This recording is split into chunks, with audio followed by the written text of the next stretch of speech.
Réveille ton énergie. Tu n'es pas brisé, tu es conditionné, sagesse stoïcienne. Pourquoi te sens-tu vidé alors que ta vie semble remplie? Il y a ce paradoxe silencieux. Tu coches toutes les cases, mais ton énergie se dissout comme du sable entre les doigts. Ton esprit cherche un sens, ton corps s'épuise et quelque chose en toi murmure qu'il n'est pas né pour cette existence domestiquée. Cette fatigue n'est pas une erreur du système, c'est un signal de ton âme sauvage qui réclame le retour à la conscience.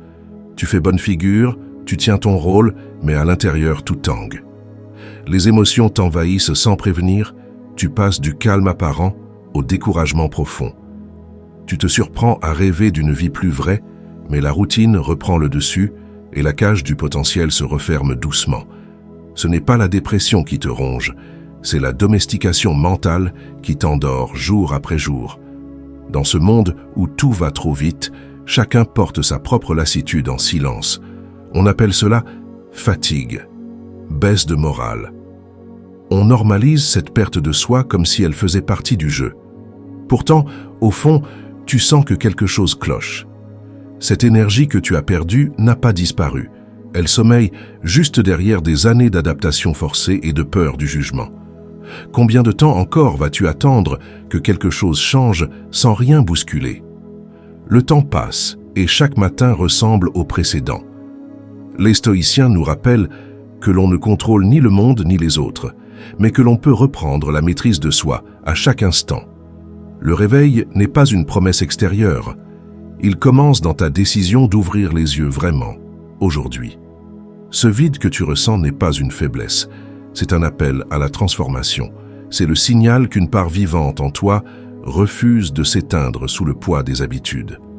La sagesse stoïcienne ne t'invite pas à fuir tes émotions, mais à les comprendre comme des guides vers l'équilibre intérieur. Retrouver ton énergie n'est pas un exploit héroïque. C'est un retour à ta nature authentique. Épictète écrivait « N'attends pas que les événements arrivent comme tu le veux. Décide de vouloir ce qui arrive et tu seras heureux. » Ici, sur les méditations stoïciennes, nous explorons cette voie ancienne mais toujours brûlante de vérité, celle où l'on cesse de subir pour redevenir créateur de sa propre conscience et gardien de son énergie vitale. Si ce que tu entends résonne en toi, abonne-toi à notre chaîne Les Méditations Stoïciennes. Laisse-nous un like sous cette vidéo pour soutenir ce travail intérieur partagé. Et dans les commentaires, raconte-nous comment tu reprends peu à peu possession de ton énergie véritable. Ensemble, faisons renaître cette flamme tranquille qui transforme chaque jour ordinaire en chemin vers soi-même. La domestication mentale et la perte de ton énergie sauvage. Tu crois être fatigué, mais c'est ton esprit qui s'est habitué à vivre en cage. Cette domestication mentale a remplacé ta nature libre par une version docile, polie, conforme. Tu ressens un vide étrange, comme si ton élan vital s'était dissous dans la routine. Le stoïcien se demande alors « Que reste-t-il de mon feu intérieur quand tout autour de moi m'invite à me taire ?» Chaque matin au travail, tu t'assois devant l'écran, ton regard glisse sur des tâches sans saveur. Tu souris par habitude, mais ton corps soupire avant même d'avoir commencé. Tes gestes sont automatiques, tes pensées vagabondent vers ce qu'aurait pu être ta vie. Et soudain, tu sens cette lassitude lourde. Ce n'est pas la dépression, c'est l'oubli de toi-même. Marc Aurèle affirmait « La vraie liberté est celle de l'homme qui reste maître de lui-même ». Il parlait d'une indépendance intérieure qui ne dépend pas du lieu ni des circonstances. Quand tu te plies sans questionner, tu renonces à cette souveraineté invisible. Le stoïcisme t'invite à reconnaître que ta conscience n'a pas disparu. Elle s'est seulement endormie sous le poids du conditionnement. Tu n'as pas choisi cette fatigue. Elle s'est installée peu à peu comme une seconde peau. On t'a appris à être raisonnable, à cacher tes élans spontanés, à confondre calme et résignation. Ce malaise ne signifie pas que tu es brisé. Il montre simplement que tu vis à contre-nature. C'est le signe que quelque chose en toi réclame transformation. Sénèque disait « Ce n'est pas parce que les choses sont difficiles que nous n'osons pas.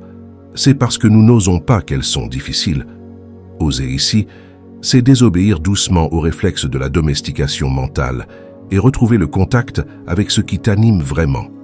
Commence par un acte simple. Marcher sans but précis, respirer lentement avant d'agir, refuser un automatisme par jour. Ces petits gestes rouvrent la porte à ton propre pouvoir. Chez toi, dans un moment plus intime avec ta famille, quelque chose change subtilement. Tu écoutes un rire d'enfant ou le silence d'un proche sans chercher à combler le vide. Tu ressens une chaleur nouvelle là où régnait la distance mécanique. Ta présence revient doucement comme une flamme qu'on croyait éteinte. Alors tu comprends, retrouver ton énergie n'a rien d'un exploit spirituel réservé aux sages anciens. C'est simplement te rappeler chaque jour que tu n'es pas ton rôle ni tes habitudes. En reprenant contact avec ta nature véritable, tu franchis la première étape hors de la cage du potentiel. Et déjà, se prépare le prochain mouvement, celui où tu apprendras à transformer cette conscience retrouvée en liberté vécue. La cage du potentiel est l'illusion du contrôle. Tu crois préserver ta force en attendant le bon moment pour agir, mais cette attente est devenue ta prison. Cette cage du potentiel te donne l'impression de maîtriser, alors qu'en réalité, tu fuis la mise en mouvement. C'est une forme subtile de perte de soi, masquée sous le vernis du perfectionnisme.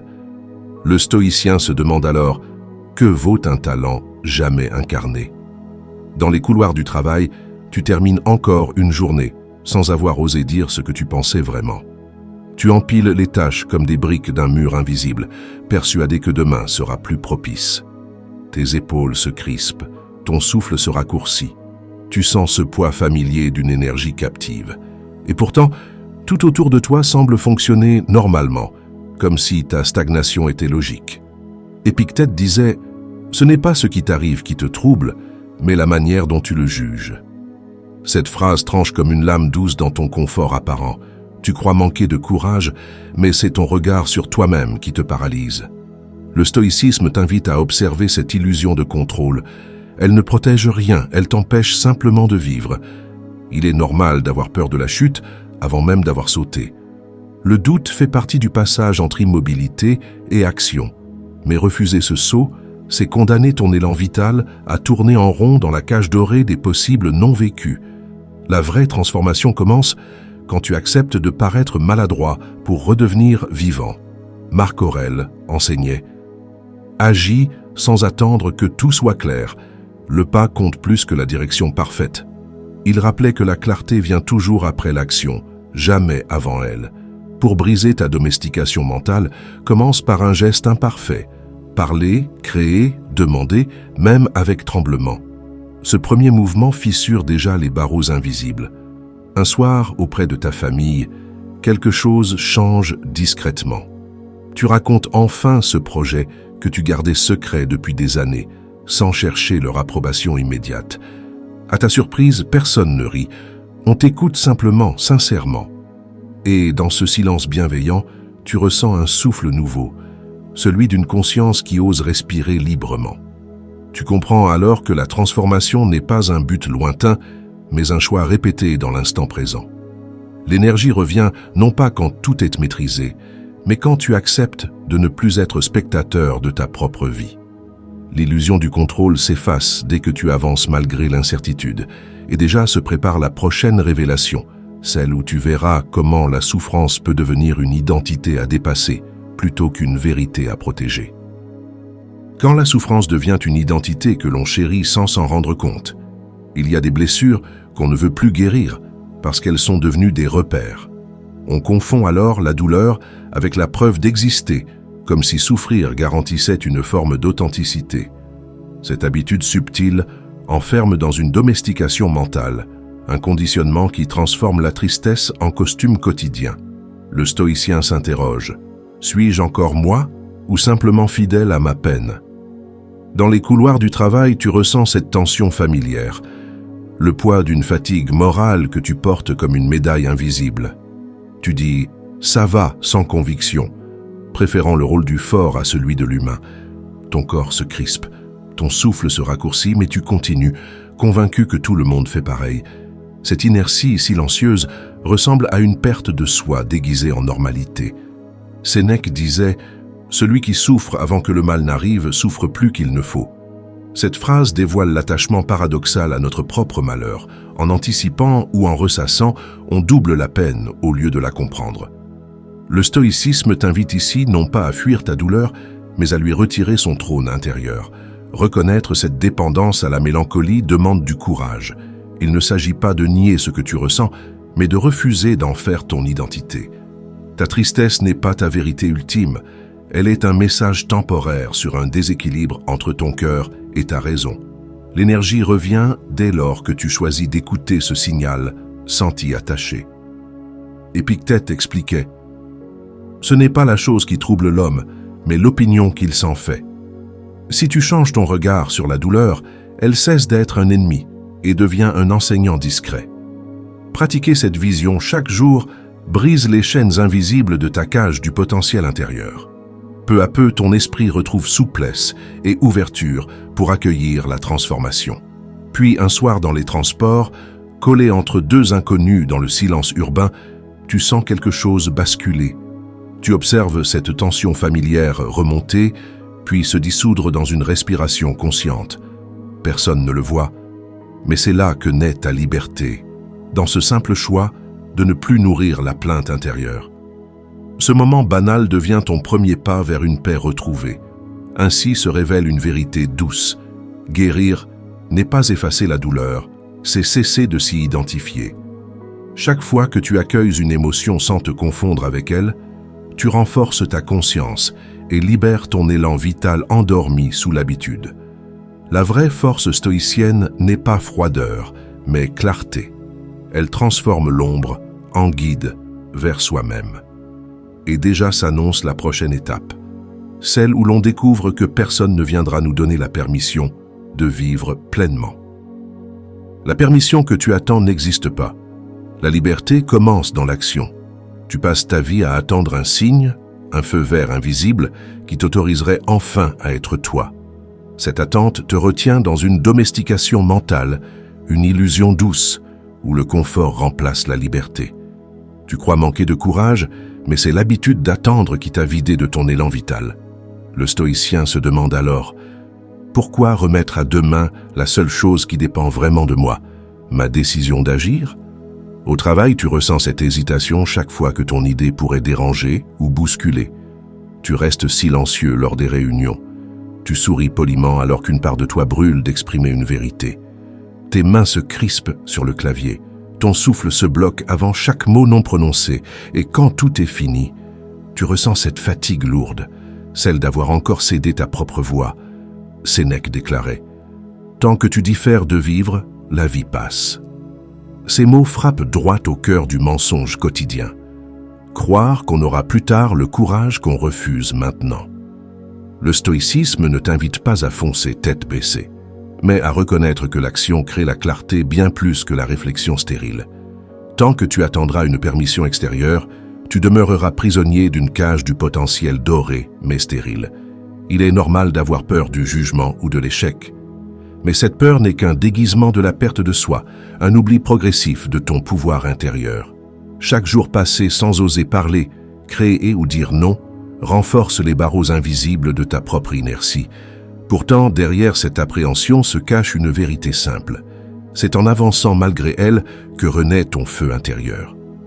Marc Aurèle écrivait « Ce n'est pas les choses qui nous troublent, mais notre manière de les voir. » Alors change ton regard sur ce blocage. Il n'est pas un mur, mais une porte vers ta propre transformation. Commence par un geste minuscule, répondre sincèrement, proposer une idée imparfaite, agir sans validation, et observe comme ton esprit retrouve son souffle. C'est ainsi que s'érode lentement le conditionnement invisible de ta domestication mentale, remplacé par la force tranquille du choix conscient. Puis chez toi, dans l'espace familier de la famille, tu ressens un glissement subtil. Tu exprimes enfin ce que tu veux vraiment faire, sans attendre qu'on t'y autorise. La surprise n'est pas le refus, mais l'écoute sincère. Ce moment simple brise des années d'autocensure et ravive une chaleur oubliée entre vous. Là où régnait la tension muette, naît une présence paisible et authentique. Alors tu comprends. Personne ne viendra jamais te donner cette autorisation d'être vivant. La liberté commence dans le premier pas posé en conscience, même tremblant. Ton énergie revient quand tes gestes deviennent alignés avec ce que tu es profondément. Et déjà s'annonce la prochaine révélation, celle où le deuil invisible de ce que tu n'as pas vécu deviendra le socle silencieux de ta renaissance intérieure. Quand le deuil de la vie non vécue ouvre la porte à la transformation intérieure, il y a un chagrin silencieux dont personne ne parle, celui de la vie que tu n'as pas osé vivre. Ce deuil invisible ronge peu à peu ta vitalité, transformant ton passé en une cage du potentiel où tu contemples ce que tu aurais pu être. La perte de soi ne vient pas toujours d'un drame, mais parfois simplement du renoncement répété à ses propres élans. Le stoïcien se demande alors comment transformer cette mélancolie en source d'énergie nouvelle plutôt qu'en tombe intérieure. Dans l'intimité de ton foyer, tout semble normal. Une conversation banale, un repas partagé, un silence qui s'étire. Et soudain, un souvenir remonte. Ces rêves que tu as rangés au fond d'un tiroir par prudence ou par peur. Ton cœur se serre, ton souffle se fige, comme si ton corps se souvenait d'une version plus vivante de toi-même. Cette nostalgie n'est pas une faiblesse, c'est le signal discret que ta flamme cherche à se rallumer.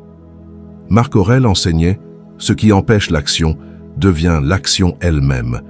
Ce qui fait obstacle devient le chemin. » Ces mots révèlent la puissance cachée du manque ressenti.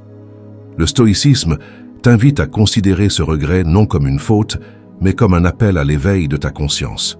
Ce qui te freine aujourd'hui peut devenir le levier même de ta renaissance si tu choisis d'en faire un point d'appui. Reconnaître ce deuil intérieur demande du courage tranquille. Il s'agit de regarder sans jugement la distance entre ce que tu vis et ce que tu aurais voulu incarner. Pleurer cette version inachevée de toi-même n'est pas une capitulation, c'est un acte d'amour lucide. En acceptant cette vérité nue, tu libères la place pour une transformation profonde. Sénèque disait « Commence dès maintenant à vivre et considère chaque jour comme une vie entière ». Cette parole ouvre la voie vers une réconciliation immédiate avec ton existence actuelle. Au lieu de t'enfermer dans la domestication mentale du regret, choisis un geste concret qui honore ce que tu as négligé. Écrire, marcher seul, apprendre encore. C'est ainsi que le passé cesse d'être une chaîne et devient tremplin vers ta propre expansion. Et puis dans les transports, entre deux arrêts familiers, quelque chose change imperceptiblement en toi. Tu observes les visages sans te comparer, ton regard se détend, ton esprit retrouve le goût simple d'exister ici et maintenant. Là où pesait hier la résignation, s'installe une paix discrète, celle d'avoir cessé de fuir ta propre histoire. L'élan revient sous forme d'un calme profond plutôt qu'une agitation vaine. Tu comprends alors que ce deuil n'était pas une fin, mais un passage sacré vers la clarté intérieure. Chaque souvenir accepté devient lumière, pour avancer avec justesse et douceur. Retrouver ton feu vital n'exige pas d'effacer le passé. Il suffit de t'y réconcilier pleinement pour redevenir entier. Et déjà se prépare la prochaine révélation, celle où le silence derrière le tumulte mental te conduira vers une conscience neuve et apaisée. Le silence derrière le bruit mental, là où renaît la vraie conscience. Tu passes tes journées entourées de sons, notifications, conversations, pensées en boucle. Et pourtant, tu n'as jamais été aussi loin du silence. Ce tumulte constant te donne l'impression d'exister, alors qu'il t'épuise lentement. Sous ce vacarme intérieur se cache une perte de soi, une confusion entre ce que tu es et ce que tu ressasses. Le stoïcien se demande alors comment retrouver la clarté quand ton esprit s'est fait piéger par son propre écho. Dans les transports, ton regard se perd sur les visages fermés autour de toi. Tes doigts défilent machinalement sur l'écran, ton souffle suit le rythme du wagon sans que tu t'en rendes compte. Tu sens cette tension familière dans la poitrine, cette fatigue diffuse qui ressemble à une dépression, mais n'en est pas une. C'est simplement ton être qui étouffe sous le poids des pensées non choisies. Sénèque écrivait « Nulle chose ne nous appartient si ce n'est le temps ».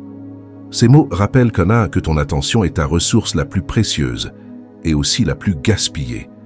Le stoïcisme t'invite à ne plus te battre contre le bruit mental, mais à lui retirer ton adhésion. L'observer sans y croire, c'est déjà rétablir un espace intérieur où peut renaître ta vraie conscience.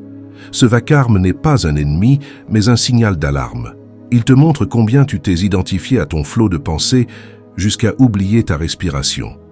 Retrouver ton calme ne consiste pas à tout faire taire, mais à revenir à cette présence simple qui regarde sans juger. Là commence la véritable transformation, celle où tu cesses de confondre agitation et vitalité. Épictète disait « Nul homme n'est libre s'il n'est pas maître de lui-même ». Reprendre cette maîtrise ne signifie pas contrôler chaque pensée, mais choisir lesquelles nourrir. Quand tu refuses de servir tes ruminations, la domestication mentale se fissure d'elle-même. Commence par un instant de silence volontaire chaque jour. Même 30 secondes d'arrêt conscient suffisent pour rappeler à ton esprit qui commande. Et puis, chez toi, au sein de ta famille, quelque chose change discrètement.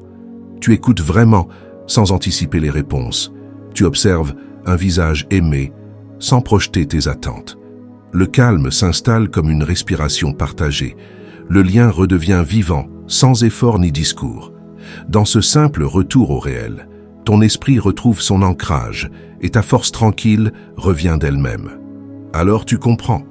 Le silence dont parlèrent les sages n'est pas absence de son, mais présence totale à soi-même. Derrière le vacarme du monde renaît la paix claire où repose toute ton énergie vitale. Chaque fois que tu choisis cette lucidité plutôt que la dispersion, tu redeviens créateur de ta propre vie intérieure. Et déjà se dessine la prochaine étape, celle où cette clarté nouvelle deviendra un choix quotidien capable d'éclairer chacun de tes actes. La transformation stoïcienne, ou comment ton énergie devient ton choix quotidien. Tu crois que la transformation est un grand bouleversement, un moment décisif où tout bascule. En réalité, elle s'inscrit dans chaque instant de lucidité, dans chaque geste où tu redeviens conscient. C'est là que renaît ton énergie, non pas comme un don extérieur, mais comme une décision intime. Le stoïcien se demande alors, comment redevenir maître de soi quand la domestication mentale a éteint le feu du choix? Dans le tumulte du travail, les journées s'enchaînent sans saveur. Tu coches les cases, réponds aux mails, participes à des réunions où ton esprit s'évade déjà ailleurs. Ton corps obéit, mais ton regard se vide lentement. Tu ressens ce décalage entre ce que tu fais et ce que tu es vraiment. Et dans ce flottement naît une perte de soi, discrète mais profonde. Épictète enseignait « La liberté ne consiste pas à faire ce que l'on veut, mais à vouloir ce que l'on fait ». Cette phrase révèle la clé du stoïcisme, le pouvoir de choisir ta posture intérieure, même au cœur des contraintes extérieures. Ce n'est pas la tâche qui t'épuise, c'est la résistance silencieuse contre elle. Si tu réalignes tes gestes avec ta conscience présente, l'usure se transforme en mouvement fluide. Ce retour à soi ne demande ni fuite, ni révolution visible. Il exige plutôt une honnêteté radicale envers ta propre inertie. Reconnaître la fatigue d'exister sans te juger est déjà une victoire sur l'automatisme. C'est dans cette clarté tranquille que commence la guérison du trouble intérieur souvent pris pour de la dépression. Marc Aurèle disait « La vie d'un homme est ce qu'en font ses pensées ». Cette invitation n'est pas théorique, elle te pousse à choisir chaque jour quelles idées nourrir et lesquelles laisser mourir. Refuser les murmures du doute, c'est fissurer les murs de cette cage du potentiel où tu gardais ton élan enfermé. En ramenant ton attention sur ce qui dépend vraiment de toi, tu redonnes souffle à ta volonté profonde. Un soir, auprès de ta famille, quelque chose change imperceptiblement. Tu poses ton téléphone, écoutes un rire sans vouloir le capturer, ressens cette chaleur simple d'être là tout entier. Aucun mot héroïque, juste une présence retrouvée qui dissout l'agitation ordinaire. Ce calme vibrant te rappelle que l'énergie vitale n'a jamais disparu. Elle attendait simplement ton regard conscient. Ainsi s'achève le cercle ouvert par ta quête, retrouver la clarté d'un esprit libre dans un monde saturé de bruit et d'attente. Chaque jour devient un terrain d'entraînement stoïcien où tes choix façonnent ton état intérieur. Là où régnaient fatigue et confusion, s'installe peu à peu une paix active, celle d'un être redevenu auteur de sa propre existence. Et c'est ici que commence réellement la pratique quotidienne du réveil intérieur, celle qui ne finit jamais parce qu'elle se vit maintenant. Tu es arrivé au terme d'un chemin, où la transformation ne se mesure plus à ce que tu obtiens, mais à la clarté avec laquelle tu vois désormais ta propre vie. En traversant la domestication mentale, la cage du potentiel et la perte de soi, tu as découvert que ta vraie force ne réside pas dans le contrôle des circonstances, mais dans la conscience tranquille de ce qui dépend de toi.